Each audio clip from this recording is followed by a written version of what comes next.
원시 공산제 고대 노예제.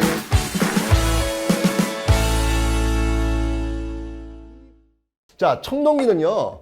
오, 키가 있어요. 아까 제가 신석기 시대 그 키는 농사의 시작이라고 제가 설명드렸죠. 그죠? 자, 그런데 이 청동기 시대의 키는 뭐냐면요. 바로 이겁니다. 바로 계급입니다. 계급. 이게 너무 중요해요. 계급. 예, 계급. 여기서부터 이제 모든 게 또 풀리는 거야. 아까 제가 그 농사, 신석기 시대 농사 다 풀었잖아요. 뭐 움집도 풀었고, 정착생활도 풀었고, 토기도 풀었고, 뭐 애니미즘 풀고 다 풀었잖아요. 그죠? 똑같아요. 청동기도 마찬가지로 이 계급을 통해서 모든 걸 풀어낼 수가 있다라는 겁니다. 자, 무슨 말이냐면 청동기 시대가 되면 농업기술, 신석기 시대부터 시작했던 농업기술이 좀 더 발전하는 거예요. 자, 좀 더 발전해가지고 여러분들 드디어 와우!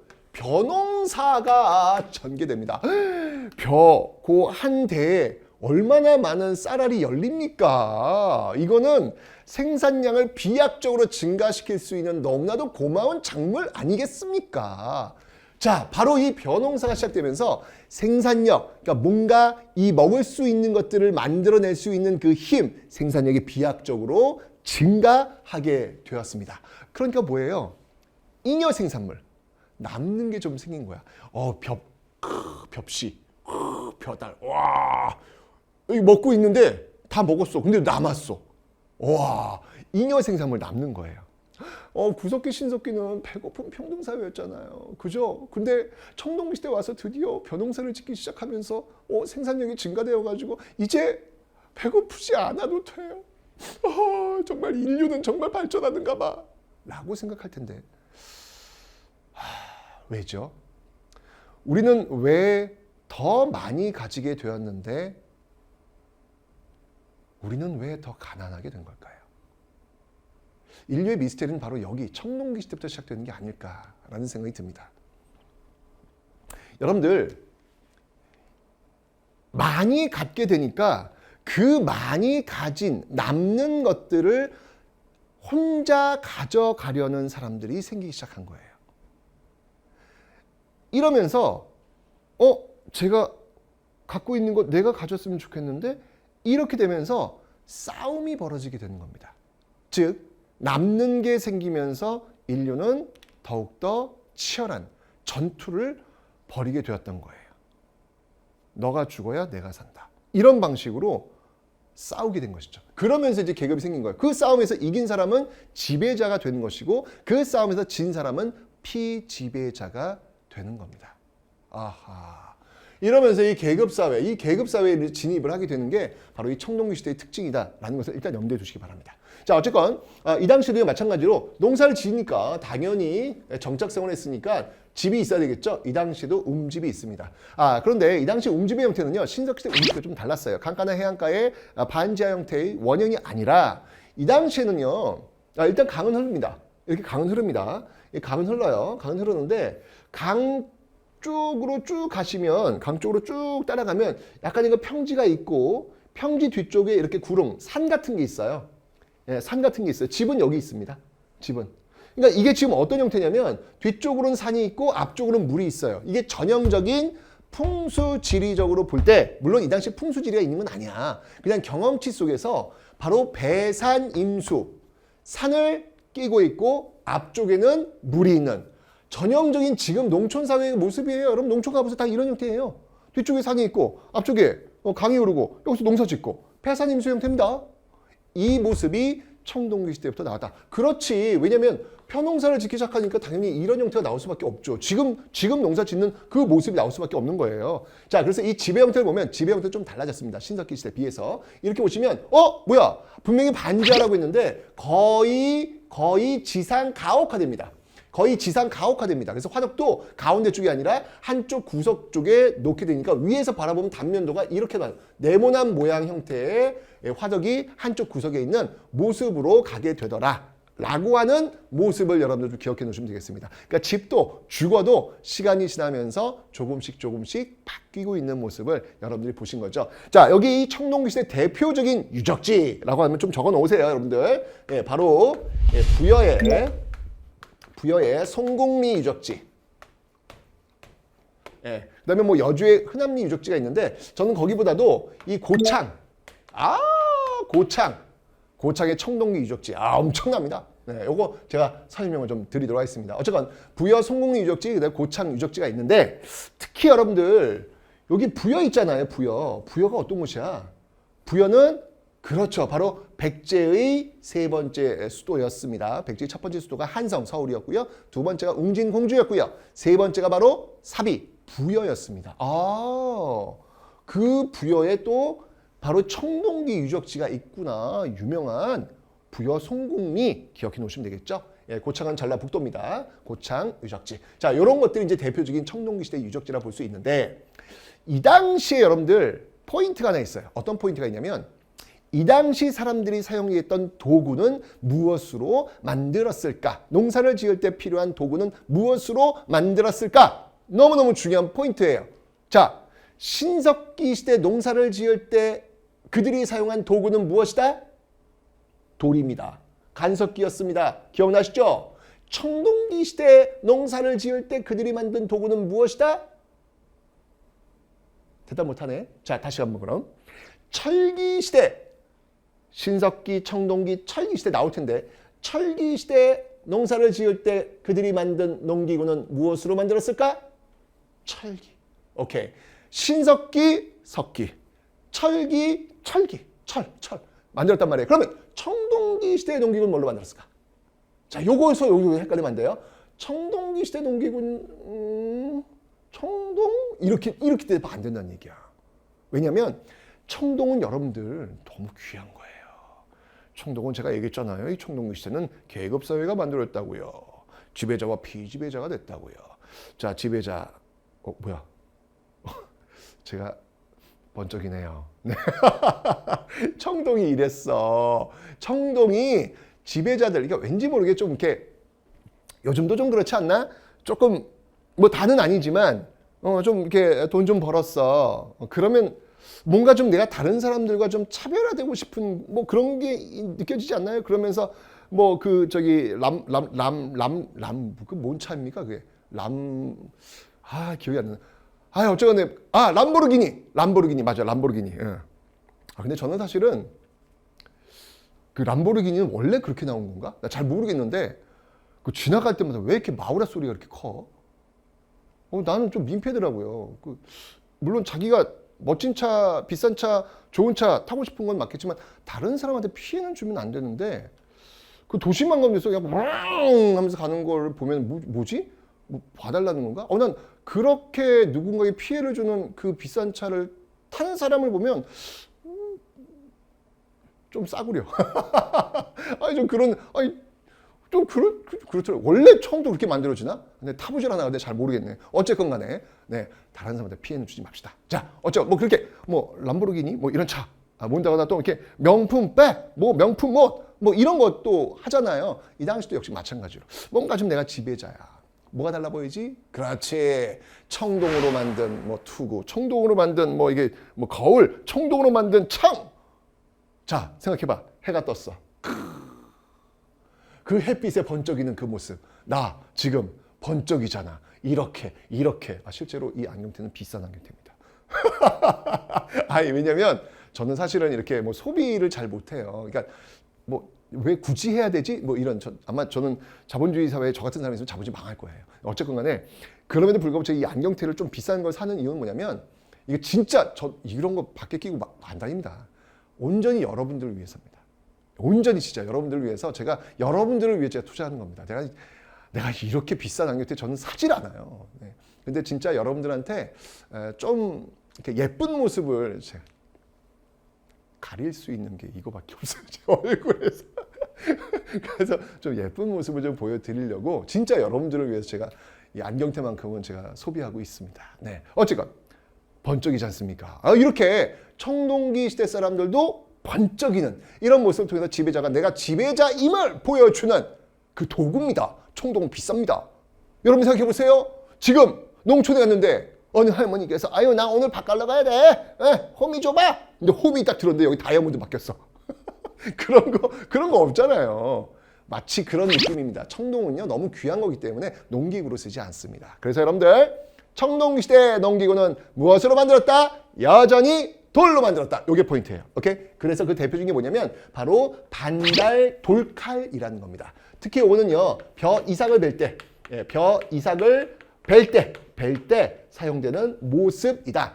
양쪽에 구멍이 뚫려 있어요. 이건 뭐냐면 이제 끈을 묶어가지고 이렇게 벨 때, 벼 이삭을 이렇게 벨 때 마찰력을 줘가지고 미끄러지지 않도록 하기 위해서 사용되는 용도가 아니었을까 이렇게 보고 있습니다. 자, 반달 돌칼이 있었고요. 자, 청동기 시대 토기, 대표적인 토기 했어요. 우리는 신석기 시대 이른 민무늬 토기, 빗살 무늬 토기 할 때 우리는 민무늬 토기가 청동기라고 했지 않습니까? 이 신석기 때 이른이 붙으면 신석기, 이른이 빼지만 청동기 했지 않습니까? 그죠? 바로 민무늬 토기인데 민무늬 토기 문제 말 그대로 이제 무늬가 없다는 얘기예요. 민자니까. 자, 그런데 미송리식 토기가 이 대표적입니다. 그러니까 이 평양 북한 지역에서 발견된 토기인데요. 미송이라는 동네에서 발견된 토기인데 이 토기는 뭐냐면 여기에 특징이 뭐냐면 손잡이가 있어요. 손잡이가 있다라고 하는 특징을 가지고 있습니다. 이게 바로 미송리식 토기가 대표적인 청동기 시대 토기다라는 것을 기억해 주시면 되겠습니다. 자, 그러나 뭐니 해도 이 계급사회를 보여주는 청동기가 계급사회를 보여주는 대표적인 문화유산을 한번 들어봐라 라고 한다면 역시 고인돌이죠. 역시 고인돌이죠. 왜냐하면 여러분들 이 고인돌은요. 왜 고인돌인지 알아요? 이름? 돌을 이렇게 고여놔서 뭐야 그럼 내가 돌이 되나? 어쨌건 이렇게 돌을 고여놨다 해서 고인돌이에요. 고인돌인데 제가 우리 이 남쪽에 이 고인돌로 대표적인 게 바로 이 고창 고인돌. 여러분들 고창에 고인돌 박물관이 있거든요. 나중에 시간 되면 한번 가보세요. 아주 호젓하게 걸을 수 있는 그런 멋진 공간. 여기 화도 넓어가지고 기차 타고 다녀요. 기차 타고 다닙니다. 멋있어요. 보시면 여러분 이게 제가 청동시대 대표적인 어떤 그 모습이 지금 이런 배산임수의 구릉지대라 그랬잖아요. 그러니까 거기 가시면은 딱 요 앞에 이제 농사 지을 수 있는 어떤 그런 모습이 보이고요. 요 집들이 보이고요. 요 뒤쪽에 산 쪽에 우와 정말 고인돌 떼가 그러니까 일종의 무덤이잖아요 이게요. 이 조상들의 무덤인데 와 어마어마해. 이 산 쪽에 정말 빠글빠글 있어요 고인돌이. 와 대단하다. 이런 생각이 듭니다. 한번 여러분들 제 시간 되시면 고창 고인돌 박물관 꼭 가보시기 바랍니다. 자, 어쨌건 간에요. 자, 이렇게 고인돌이 있는데 이 고인돌은 자, 이 덮개돌, 요게 이제 일반적으로 북방식, 북쪽의 고인돌의 형태고요.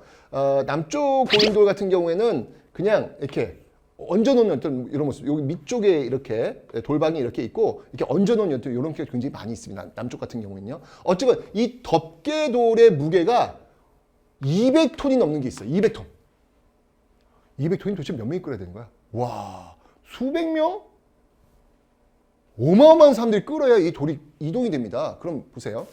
이거는 한 사람의 무덤이라고요. 그죠? 한 사람의 무덤인데 이 어마어마한 수백 명, 어마어마한 사람들이 동원되어야만 이 덮개돌을 이동해 올 수 있단 말이에요. 보시면 알겠지만 이 뒤쪽에 채석장이 있더라고요. 돌을 여기서 딱 떠가지고 이걸 이동해서 여기서 이제 만드는데 어쨌건 여러분들 한 사람의 무덤을 위해서 이렇게 수많은 사람들이 동원된다. 이게 바로 계급사회라는 것을 보여주고 있는 것이죠. 이 사람은 지배자야 지배자. 이 지배자의 무덤을 위해서 이 많은 사람들이 동원되어가지고 이 고인돌을 만들고 있다. 그래서 바로 이 고인돌은 계급사회를 보여주는 대표적인 특징이고 또 계급사회를 보여주는 대표 특징이 뭐냐면 번쩍번쩍 비싼 거 명품 비파형 동검 이것도 역시 마찬가지로 비파처럼 모양이 생겼다. 비파의 음악처럼 악기처럼 생겼다 해서 비파형 동검인데요. 이 비파형 동검도 역시 마찬가지로 명품이야. 그 당시 샤넬백이야. 거의 이런 거예요. 완전히 느낌이. 그렇기 때문에 이것도 역시 계급사회라는 것을 보여주고 있다라고 하는 것을 여러분들이 기억해 놓으시면 되겠어요. 그래서 이 고인돌과 비파형 동검이야말로 정말 군장국가, 청동기, 계급사회를 보여주는 대표적인 근거임을 봐주시면 되겠습니다. 그리고 이렇게 돌을 통해 가지고 이 무덤을 만드는 이런 모습들이 굉장히 많았기 때문에 돌널 무덤이라는 것도 있어요. 돌널 무덤 뭐냐면 어려운 건 아니고요. 그냥 이렇게 땅을 이렇게 파잖아요. 땅을 이렇게 파면은 여기다가 이렇게 돌을 이렇게 깔아요. 이렇게 돌을 깔아. 돌로 쉽게 얘기하면 돌로 관을 만든 거예요. 돌로 이렇게 관을 만들어 가지고 그냥 이렇게 덮어버린 거예요. 이런 거 이제 돌널 무덤. 널이라고 하는 건 여러분들 관이라고 생각하시면 돼요. 돌로 만든 관.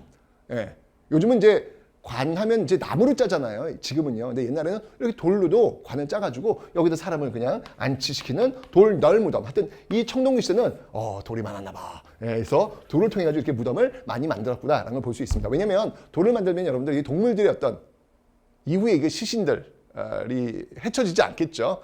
그런 것들을 노리지 않았을까라는 그런 생각이 듭니다. 자, 그래서 이렇게 고인돌과 돌 무덤이 청동기 시대에 유행했다라는 걸 받으시면 되겠습니다. 자, 그리고 이제 비파형 동검도 있고요. 또 있지. 거울 번쩍이는 거. 저도 지금 번쩍이고 있잖아요. 번쩍여야 사람들이 이게 주목을 하거든. 바로 거친 무늬 거울. 이 당시에 그 기술은요. 만들는데 아직까지 그 무늬가 좀 거칠었어. 그래서 거친 무늬 거울. 비파형 동검과 거친 무늬 거울이 이 당시를 대표하는 문화유산이다라는 걸 받으시면 되는데, 특히 여러분들 여기서 이 고인돌과 비파형 동검 있잖아요. 이 고인돌과 비파형 동검은요, 이제 배울 거예요. 봐봐. 여기가 지금 지배자와 피지배자가 생겼다면서 그 지배자와 피지배자의 그 시스템 속에서 만들어진 최초의 국가가 청동기를 배경으로 나온다고요. 나올 수밖에 없잖아, 지금. 그죠? 청동기를 배경으로 만들어진 우리나라 역사 최초의 국가가 바로 단군이 세운 조선이란 나라예요. 단군이 세운 조선이라는 나라. 우리는 여기다 이제 구분하기 위해서 고조선, 옛날 조선에서 고조선 이렇게 지금 이름을 붙이고 있죠. 원래 이름은 조선이에요. 그래서 고조선을 보여주는 문화범위. 그 근거가 바로 이 고인돌과 비파형 동검이더라. 우리가 일반적으로 이 고조선이 있는 그 지역이라고 추정하는 곳에서 바로 이 고인돌과 비파형 동검이 집중적으로 발견되고 있다. 그래서 이 고인돌과 비파형 동검을 통해서 고조선의 문화 범위를 알 수 있겠다. 이렇게 지금 추론을 하고 있는 겁니다. 됐죠? 청동기 시대의 키워드는 계급이네. 계급에 의해 가지고 이렇게 고인돌, 비파형 동검, 국가. 이게 또 이제 국가도 이제 연결되잖아요. 지금 이 계급이라는 거에 의해서 이 국가라고 하는 것도 연결되잖아요. 그죠? 이런 모습들로 지금 만들어지고 있구나. 맨 처음에는 무리지하다로 그렇게 다니던 사람들이 그 시족 혈연 관계에 의해서 이거 좋다 하다가 이제 먹을 게 좀 넉넉해지게 이제 막 서로 싸우고 전쟁하는 어떤 그런 모습 속에서 지배자와 피지배자 만드는 모습들.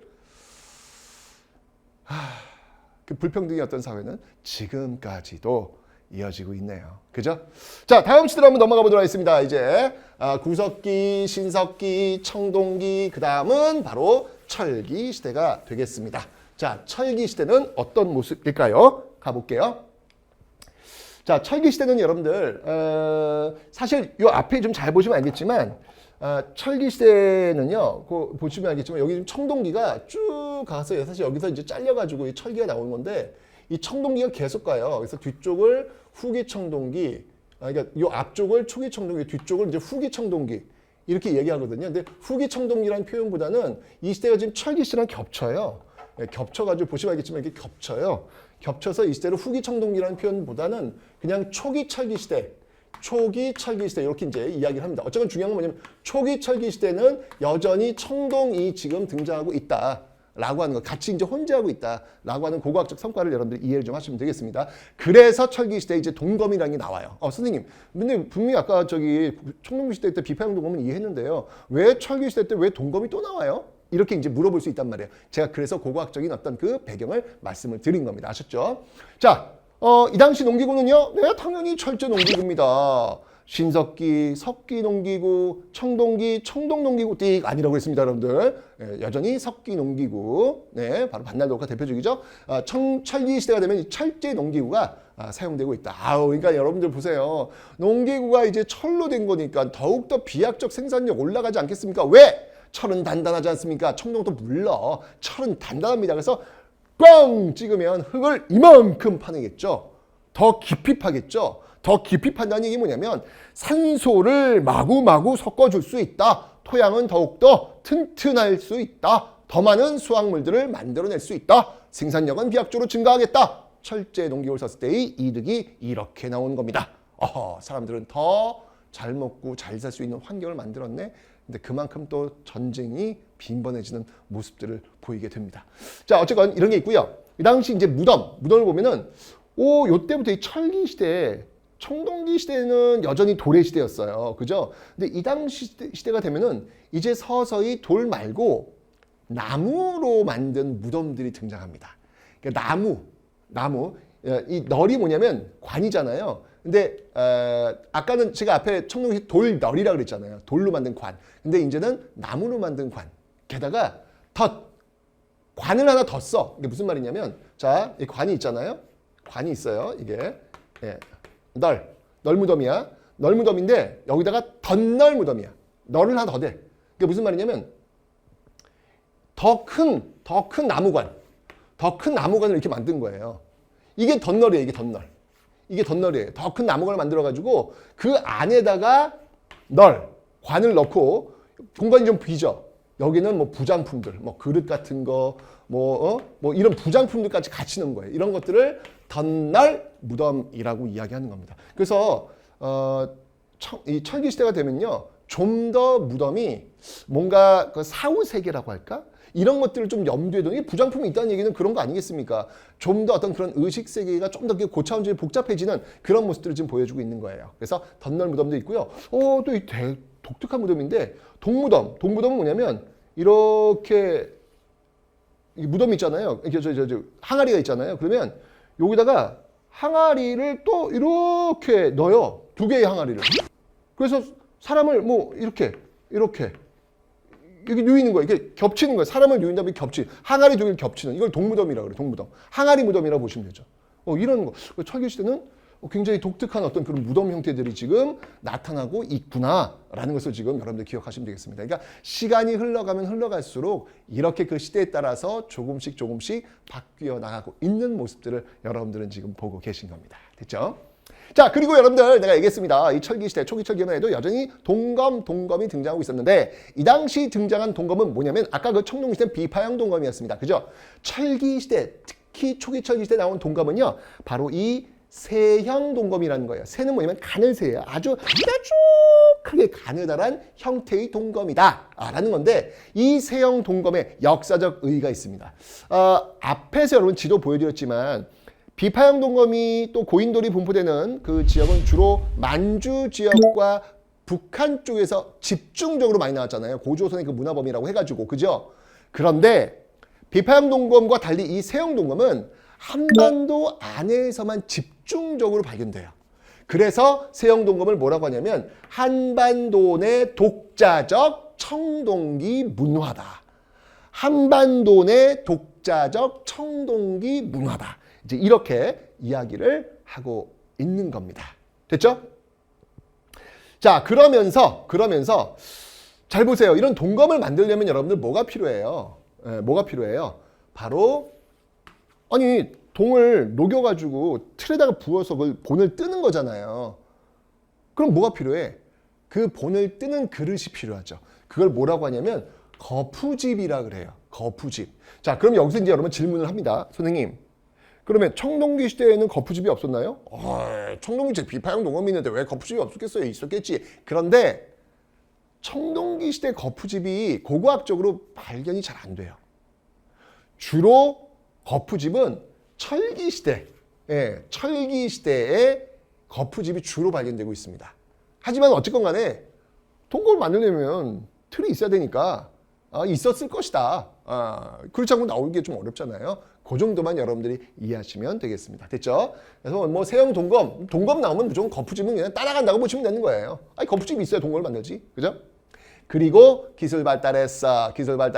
자, 거친 무늬 거울이 청동기 시대 문화유산이 있다면 이제 시간이 흘러서 자, 구석기도 뗀석기 거칠거칠, 신석기 번들번들, 간석기 오듯이 청동기 거친 무늬 거울 거칠거칠, 이 철기 시대로 왔으니까 좀 더 기술이 세련됐겠죠. 반질반질.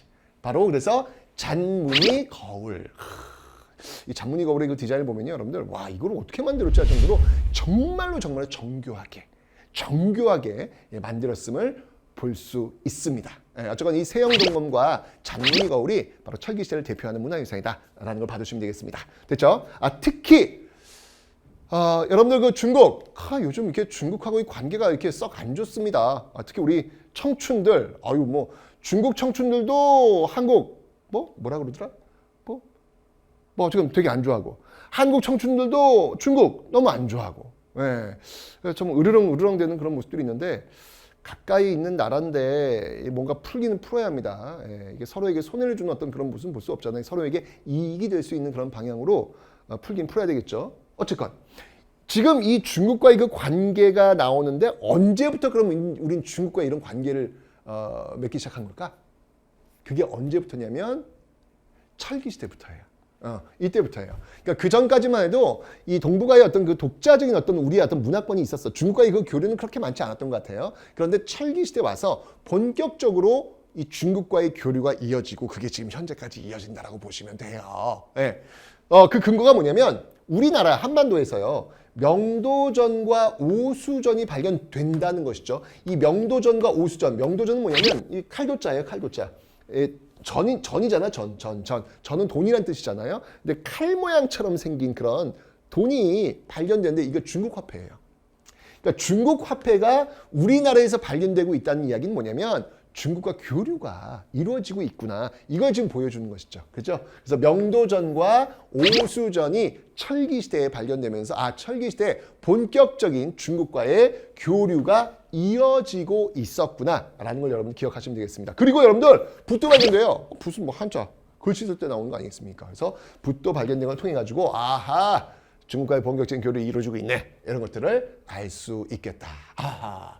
자, 그러고 보니까 여러분들 구석기 시대 그 작은 무리들이 지어 다녔던 그 모습에서 자, 이제 조금 더 같이 뭉치면서 이제 씨족, 혈연에 의한 씨족과 부족 사회가 지금 만들어지는 그런 모습들을 우리는 살펴봤습니다. 그러다가 이제 벼농사 짓게 되면서 생산량이 비약적으로 증가했고 남는 것들이 생기면서 그걸 더 차지하기 위해서 전쟁이 벌어지는 과정 속에서 지배자와 피지배자가 발생하는 군장 국가 단계, 지배자는 군장이 되었던 어떤 그런 모습들을 보이고 있는 것이죠. 그 과정 속에서 뭐 고인돌이라든지 비파용동금 나왔는데 이제 철기 시대로 오면서 주변 국가의 어떤 교류를 좀 더 활발히 하는 그런 모습들을 우리는 보고 있습니다. 이게 70만 년의 역사예요.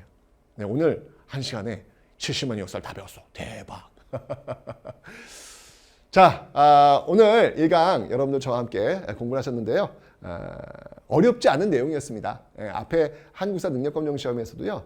이 앞부분 1번 문제, 대략 한 1번 문제쯤 나오는 건데요. 쉽게 나오니까 너무 부담 가지 마시고요. 저와 함께 이해하시는 그런 시간을 가지시기 바랍니다. 자, 2강에서 또 보도록 하겠습니다.